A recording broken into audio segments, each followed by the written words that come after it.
Selamat siang semua. Sudah diperkenalkan, saya Heira Ardianti. Saat ini saya juga menjadi tenaga pengajar di Institut Koperasi Indonesia atau IKOPIN. Senang sekali saya bisa berbagi dengan Bapak Ibu semua. Terima kasih atas kesempatan yang telah diberikan. Mungkin judulnya agak sedikit provokatif, Koperasi dan Darurat Literasi. Ini untuk menjawab ketertinggalan koperasi Indonesia dalam hal ini. Oke, dari judul kan ada tentang ilusi kesejahteraan. Kemudian saya cari apa itu sejahtera. Sejahtera itu menurut KBBI itu ada aman, sentosa dan makmur ya, selamat, terlepas dari segala macam gangguan. Kemudian ada kata menyejahterakan, membuat sejahtera atau menyelamatkan, mengamankan, memakmurkan dan sebagainya. Kemudian ada lagi penyejahteraan, proses cara membuat untuk menyejahterakan. Dan kemudian yang terakhir adalah kesejahteraan, hal atau keadaan sejahtera. Jadi dia sudah dalam kondisi ya. Dan kesejahteraan ini juga ada kesejahteraan jiwa, kesejahteraan sosial. Kemudian kita ke koperasi. Selama ini koperasi itu secara paradigmatik ya. Cara berkoperasi kita dipahami secara salah atau nggak tepat gitu ya. Koperasi juga dianggap sebagai sebuah bisnis yang tidak ada bedanya dengan usaha lain. Jadi sebagai asosiasi basisnya modal atau capital based association. Kemudian koperasi juga gagal dipahami sebagai organisasi berbasis orang, people based association, atau kadang orang ada yang menyebut dengan member based organization, yang tentu saja tidak bebas nilai. Kemudian seperti yang kita kenal bahwa usaha koperasi hanya melulu di sektor simpan pinjam. Kemudian koperasi citranya juga terus dibiarkan rusak di lapangan ya, praktek rentenir berbaju koperasi dan moral hazard lainnya. Nah karena itu kemudian ada yang lebih kita kenal lagi kalau bertanya kepada anak-anak muda gitu, kenapa nggak mau gabung koperasi? Karena koperasi kolot, kumuh, miskin, terbelakang ya, akhirnya mereka tidak menarik untuk sebagian besar, walaupun saat ini saya melihat ada gerakan yang cukup mengembirakan di kalangan anak-anak muda tentang koperasi. Mengapa ini bisa semua terjadi, masalah-masalah tersebut? Apa yang kita lakukan pada sebagian orang adalah kita saling tunjuk, saling menyalahkan gitu ya. Siapa yang kita salahkan? Siapa atau saling menyalahkan siapa? Yang pertama mungkin kita menyalahkan para tokoh, apakah tokoh masyarakat, apakah tokoh politik, tokoh-tokoh lain yang kita kenal selama ini. Kemudian kita juga menyalahkan mungkin ini salah para pembuat kebijakan di Dewan Legislatif. Kemudian kita datang lagi menyalahkan gerakan koperasi yang nggak kompak gitu ya, atau misalnya menyalahkan pemerintah karena tidak melakukan apapun untuk koperasi. Kemudian kita juga menyalahkan para akademisi yang harusnya mereka melahirkan pemikiran-pemikiran baru tentang perkoperasian atau kajian-kajian atau riset-riset yang bisa membuat koperasi berkembang. Ya, ini yang kita lakukan selama ini. Ya, padahal menyalahkan itu tidak akan menyelesaikan masalah. Justru bagaimana kita duduk bersama dan mencari solusi. Jadi, if you keep blaming something or someone for your problems, you will never learn why problems come your way. Jadi kita harus mengubah paradigma kita sekarang, tidak perlu lagi saling menyalahkan. Ayo kita cari solusi atas semua permasalahan-permasalahan yang terjadi di dunia koperasi kita. Oke. Ada gambar di sini, gambar lampu gitu ya, yang rusak gitu. Bahwa kita itu tidak bisa menyelesaikan semua masalah, tapi kita harus bisa menyelesaikan satu masalah saja yang kita kuasai mungkin ya. Di sini ada gambar bagaimana budaya menyalahkan itu timbul gitu. Bagaimana kita itu lebih baik atau lebih sering menyalahkan orang lain daripada kita mencoba untuk memperbaiki. Kenapa itu terjadi gitu? Karena takut juga kalau kita disalahkan gitu ya. Kemudian ada inisiatif-inisiatif yang dia rahasia gitu, diam-diam gitu ya. Ya. Kemudian kadang-kadang juga kalau nggak ada support ya dia gagal. Makanya kalau tidak ada support dia gagal ya dia akan tetap seperti hal yang sama, saling menyalahkan lagi. Ya, kemudian kalau misalnya ada ide-ide kemudian tapi tidak ada media untuk mengimplementasikan itu ya sama saja gitu. Jadi memang harus ada harus mengubah mindset kita, budaya kita yang menyalahkan menjadi ayo kita budayanya kooperatif karena kita sekarang sedang belajar koperasi. Oke, koperasi itu dipahami sebagai ada 3 fungsi ya koperasi itu. Jadi teman-teman sudah tahu, saya hanya mengingatkan saja, ini kita mengulang kembali.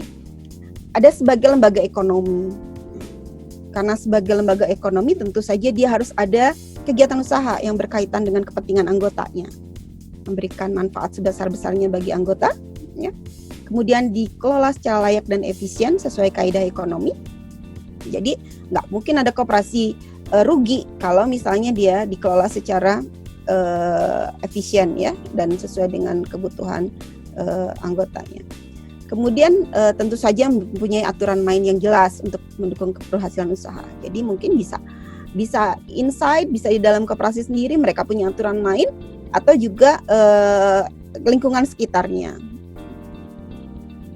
Yang kedua adalah yang selalu kita kenal sebagai lembaga sosial. Mengapa dinyatakan sebagai lembaga sosial? Karena keanggotaannya itu bersifat terbuka dan tidak diskriminatif, dan itu tergambar dalam prinsip-prinsip koperasi. Pengelolaan juga seperti itu ya, terbuka terhadap anggota, jadi transparansi. Kemudian perlakuan yang adil terhadap anggota sesuai kewajiban dan haknya, menjadi equality ya. Kemudian adanya forum atau wadah yang menampung aspirasi anggota, dan di sini kehidupan demokrasi itu ada. Kemudian ada aturan main juga. Ya. Selanjutnya adalah sebagai lembaga pendidikan. Nah, ini yang mungkin belum secara maksimal kita explore bagaimana koperasi bisa menjadi lembaga pendidikan. Nah, lembaga pendidikan di sini ya bukan berarti lembaga pendidikan formal yang ada jenjang tertentu, akhirnya ada kelulusan, tidak. Ini dia lebih internalisasi pendidikan ideologi, pendidikan bagaimana koperasi itu bisa dikelola kemudian maupun usahanya. Nah, pendidikan tentu saja sesuai dengan anggotanya, kebutuhan mereka apa. Kemudian juga sebagai lembaga pendidikan mereka memberikan kesempatan promosi kepada anggota sesuai dengan persyaratan jabatan. Dan lagi juga ada aturan main yang jelas untuk mendukung keberhasilan pendidikan. Oke.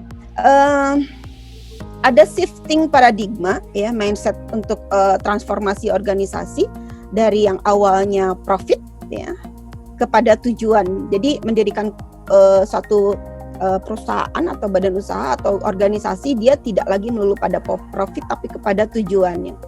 Kemudian ada, kalau dulu itu masih hierarki, ada atasan, bawahan ya, subordinat yang jelas. Nah, sekarang itu menuju ke networking.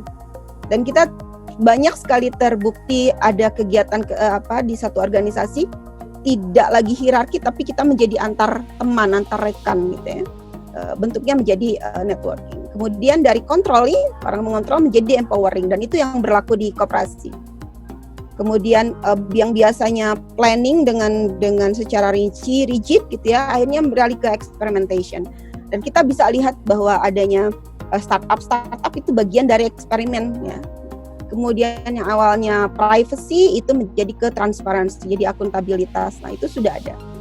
Jadi saya sering katakan kepada teman-teman, ini adalah transformasi organisasi di masa depan. Dan koperasi itu sudah ada di situ, sudah ada di tujuan, sudah ada di network, sudah ada di empowering, sudah ada di experimentation, dan ada di transparansi. Jadi kita sudah ada di organisasi masa depan sebetulnya. Ya. Saya akan bicara tentang tadi menyitir sedikit yang Pak Deputi katakan bahwa ada jenis-jenis model-model koperasi baru yang harus diperkenalkan kepada masyarakat. Ya, ini adalah isu-isu yang pengembangan masyarakat, pengembangan perkoperasian di dunia global. Sedikitnya ada 6. Ya, sedikitnya ada 6. Pertama adalah worker co-op. Worker co-op itu koperasi produksi ya, atau koperasi pekerja.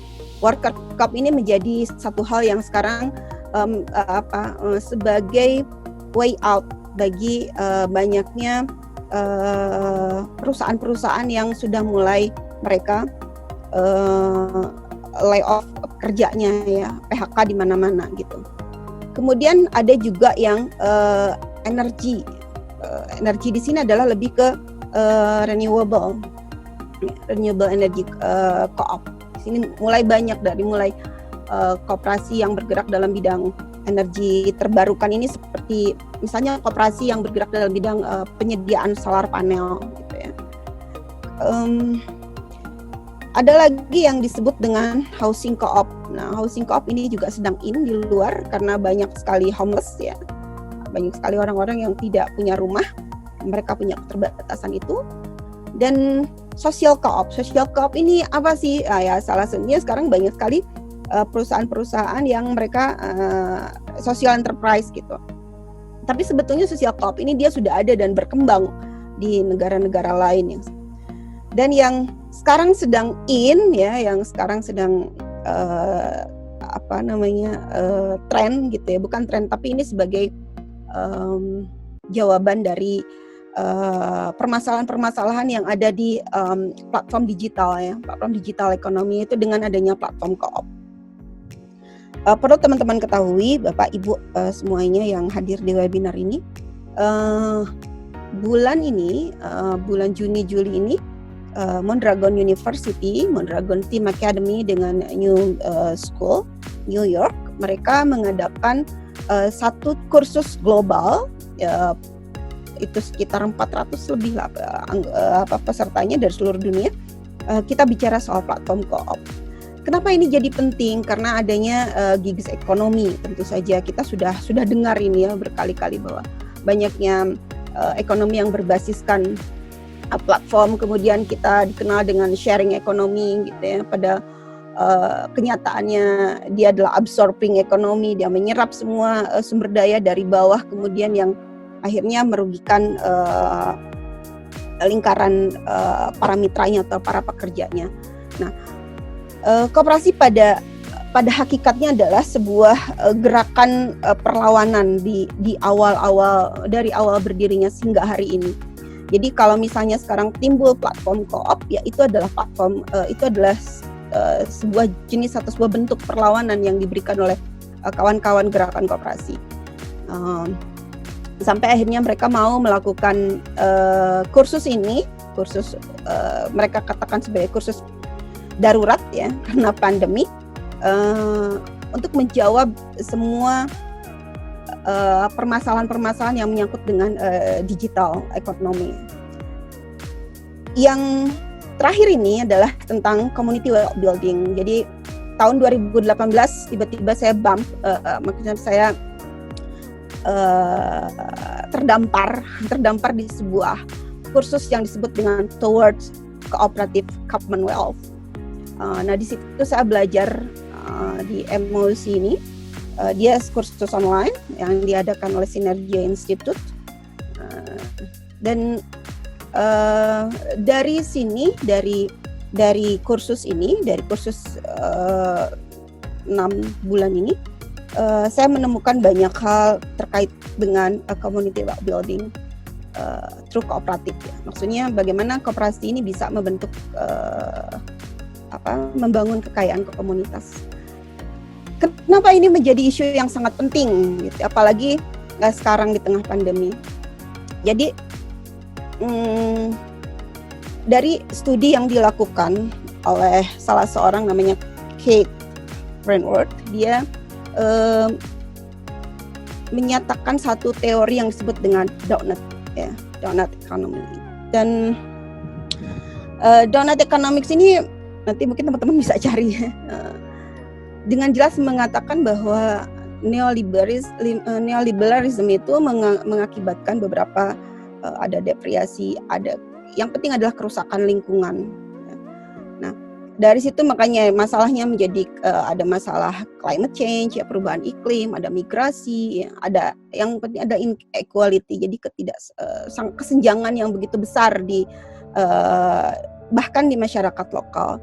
Karena masyarakat lokal ini dia tidak mendapatkan haknya karena banyaknya orang-orang atau investor-investor yang masuk, ya, ke suatu tempat, akhirnya mereka merusak lingkungan. Kemudian ketika investor itu masuk, banyak juga mereka tenaga kerja yang masuk, gitu ya, di luar lingkungan mereka, sehingga tempatnya ini, daerah mereka itu secara lokal mereka tidak kebagian kue pembangunan atau kebagian kue ekonomi. Yang terdampak oleh mereka adalah kerusakan lingkungan, ya, kemudian keterbatasan juga bahan pangan. Keempat, dari kelima masalah ini yang tadi dari worker co-op, energi, koperasi energi, ya, koperasi perumahan, koperasi sosial, dan platform co-op, itu sebetulnya bisa menjadi dirangkai penuh oleh community building ini. Dan saya pikir ini bisa jadi salah satu metode kita dalam mengembangkan koperasi. Karena terbukti beberapa komunitas-komunitas global, salah satunya seperti Cleveland Co-op, ya, yang dia menjadi model untuk community building. Kemudian ada Preston, ya, mungkin teman-teman yang beraktivitas di koperasi, yang beraktivitas di community development bisa memahami konsep-konsep tersebut. Oke, selanjutnya, jadi tantangan pengembangan koperasi di Indonesia itu apa? Saya melihat bahwa ada 4 persoalan besar. Kalau tadi Bapak Diputi bilang kita harus modernisasi koperasi. Satu adalah literasi koperasi. Literasi koperasi ini apa sih? Ya, yang paling mendasar adalah jati diri koperasi. Jadi mulai dari definisi, mulai dari prinsip, mulai dari nilai-nilai. Ketika kita paham itu semua, kita akan menjalankan koperasi yang sesuai prinsip-prinsipnya. Jadi tidak akan lagi terjadi koperasi abal-abal, gitu ya, atau koperasi yang dia memakai baju koperasi tapi ternyata bukan koperasi. Dengan meningkatkan literasi perkoperasian di masyarakat, ya, pemahaman itu, ya, itu akan mempermudah pekerjaan sebetulnya, mempermudah pekerjaan kita semua, tidak hanya pemerintah tapi juga gerakan koperasi, kemudian perguruan tinggi, sentral kegiatan ekonomi masyarakat, ya, untuk mewujudkan bahwa koperasi itu bisa menjadi sokoguru perekonomian, ya. Mungkin kalau kita nasional terlalu jauh, ya, di lokal dulu lah, gitu. Yang kedua adalah literasi keuangan. Literasi keuangan ini berkaitan dengan bagaimana kemampuan saudara-saudara kita mengelola keuangannya, baik itu keuangan dalam rumah tangga mereka atau keuangan di usaha mereka. Nah, ini bisa menjadi tanggung jawab teman-teman yang memang mereka jago dalam hal ini. Dan saya melihat banyak juga koperasi-koperasi yang sudah bergerak dalam bidang mereka tidak lupa untuk melakukan literasi keuangan kepada anggotanya. Kalau boleh saya sebut misalnya adalah credit union atau koperasi kredit yang mereka memang sangat intensif melakukan ini. Yang ketiga adalah literasi digital. Kenapa ini juga penting untuk disosialisasikan? Seperti yang kita tahu bahwa semasa pandemi ini kan banyak sekali kegiatan usaha yang dia tidak bisa dilakukan secara offline. Akhirnya mereka memilih menjadi online. Nah, tapi di lain pihak pendidikan tentang apakah itu digital, bagaimana cara penggunaannya dengan bijak, gitu ya, itu belum disosialisasikan secara penuh kepada masyarakat. Maka yang terjadi seperti banyak sekali saudara-saudara kita yang terjerat di pinjaman-pinjaman online. Atau misalnya tiba-tiba ada orang yang dia datang kita dapat SMS gitu ya dengan kata-kata yang tidak sopan, misalnya mengatakan saudara A atau saudara B harus bayar utangnya, kemudian kita harus nyari orang itu ya, dan beberapa intimidasi yang dilakukan oleh pinjaman online ini. Jadi saya merasa bahwa literasi digital itu harus disosialisasikan kepada masyarakat. Nah, yang terakhir ini digitalisasi koperasi. Jadi bagaimana tadi seperti harapan Pak Diputi bahwa kita harus memodernkan koperasi. Kalau misalnya sekarang dari 3 hal itu literasi koperasi sudah jalan ya, mereka sudah paham koperasi itu apa. Kemudian literasi keuangannya juga mereka sudah jago bagaimana cara mengolah keuangan rumah tangganya sehingga mereka tidak jadi konsumtif ya. Kemudian literasi digitalnya mereka juga akan mempergunakan gadgetnya atau smartphone-nya dengan hal-hal yang bermanfaat ya. Baru program digitalisasi ini akan berhasil ya menurut pendapat saya. Kemudian untuk mencapai visi tersebut tentu saja kita harus mendapatkan ya pemahaman yang utuh ya. Untuk yang diperlukan pemahaman yang utuh dari masyarakat tentang perkoperasian, keterampilan dalam mengelola keuangan keluarga dan usaha, pemahaman tentang dunia digital ya, aspek-aspek pembangunan secara bijak seperti yang saya bilang tadi. Dan yang terpenting lagi adalah menyiapkan atau membangun sistem digital ekonomi yang memang berbentuk koperasi yang mungkin kita sebut dengan platform co-op sebagai alat untuk mencapai tujuan kesejahteraan bersama. Jadi sistem digital ini adalah alat untuk mencapai kesejahteraan bersama. Jadi apa yang bisa kita lakukan di dalam hal ini? Dalam hal ini tentu saja ada prinsip koperasi yang tidak bisa kita hilangkan dan menjadi satu kekuatan. Makanya disebut dengan the power of cooperative principle. Itu ada prinsip tentang edukasi, ya, pelatihan dan informasi. Coba dilihat sebetulnya apa sih official gitu ya itunya prinsip ini. Jadi koperasi itu menyediakan pendidikan dan pelatihan untuk anggota-anggotanya. Kemudian wakil-wakilnya yang terpilih ya, manajernya, karyawannya, sehingga mereka bisa kontribusi secara efektif kepada pengembangan koperasi. Kemudian mereka menginformasikan kepada masyarakat umum ya, terutama orang-orang muda dan pemimpin, opini para pemimpin-pemimpin ya, tentang bagaimana situ koperasi dan bagaimana benefitnya atau manfaatnya. Sehingga kalau misalnya saya ditanya program apa sih yang harus dilakukan oleh kita semua, mungkin teman-teman di Kementerian Bapak Ibu yang punya lebih banyak kesempatan untuk berbuat ya dengan beberapa program-programnya. Ayo kita mulai dengan pendidikan tentang perkoperasian. Bisa dari mulai karena sebetulnya pendidikan itu dimulai dari rumah gitu ya. Jadi pernah kemarin saya ditanya kenapa saya bisa beraktivitas di koperasi. Saya katakan bahwa sejak kecil saya memang beraktivitas dikenalkan oleh dengan koperasi, dengan kerjasama. Jadi kami di rumah itu memang tidak diajari untuk bersaing. Jadi kami itu di rumah diajarinya bekerja sama. Jadi kalau misalnya hari Minggu adalah hari kooperatif buat kami. Jadi kami semua harus bekerja sama. Ada yang mencuci, ada yang ngambil air, ada yang ngepel, beres-beres rumah ya. Dan itu adalah ada yang masak gitu. Itu adalah bagian daripada bagaimana kegiatan kooperatif di keluarga kami terwujud. Setelah itu kenapa itu jadi satu karakter building? Karena dengan berkooperasi itu, dengan bekerja sama di rumah, kita akan merasakan bagaimana satu sama lain. Artinya ada empati yang tumbuh. Nah, empati yang tumbuh, jadi kita jadi menolong gitu ya.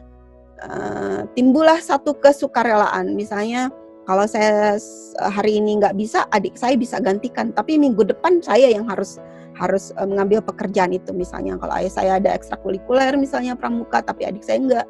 Nah itu minggu depannya gantian gitu. Jadi itu diajarkan. Dan kemudian saya melihat pola-pola yang diajarkan di teman-teman di luar, misalnya katakanlah karena kebetulan saya di rumah multinasional, jadi kita memang mengenalkan prinsip koperasi itu sejak awal gitu loh. Jadi melakukan sesuatu harus sukarela. Ketika ada kegiatan ya kita harus berpartisipasi. Semua melakukan evaluasi. Nah, itu yang kami rasakan sejauh ini. Betul tadi Pak Diputi bilang kalau dulu kita belajar koperasi, sekarang enggak. Jadi mungkin pembelajaran tentang koperasi ini harus dari sejak TK malah ya, sejak mereka mulai ditanamkan rasa tanggung jawab kepada diri sendiri, tanggung jawab kepada sosialnya ya. Mereka diperkenalkan kepada konsekuensi ketika mereka melakukan sesuatu, ya ada konsekuensi yang harus kamu terima. Mungkin itu. Kemudian tentu saja tadi ya, pendidikan tentang literasi keuangan juga, bagaimana kita menggunakan uang secara bijak, bagaimana cara memaksimalkan atau mendaya gunakan sumber daya yang kita miliki. Pendidikan tentang literasi digital yang tadi Bapak bilang bahwa banyak model-model, ya Pak, sekarang banyak sekali model-model koperasi, termasuk yang kita sebut dengan tadi platform co-op yang dia bisa macam-macam, dan nanti kalau ada kesempatan kita bisa lihat beberapa contoh-contohnya yang sudah berhasil. Yang keempat, ini perlu kerja keras semua, yaitu membangun sistem digital untuk koperasi. Membangun sistem digital ini adalah artinya betul-betul milik koperasi, yang saya sebut dengan platform co-op tadi. Kenapa? Karena di dalam koperasi, platform co-op itu semua yang terlibat di situ itu mereka merasakan manfaatnya. Jadi tidak ada satupun yang terzolimi gitu. Jadi no left behind. Itu yang dilakukan di platform co-op. Ya, mungkin itu saja yang bisa saya sampaikan. Nanti kita bisa berkomunikasi atau berdiskusi dengan lebih lanjut. Terima kasih Mbak Putri atas kesempatannya. Billahi taufiq wal hidayah. Wassalamualaikum warahmatullahi wabarakatuh.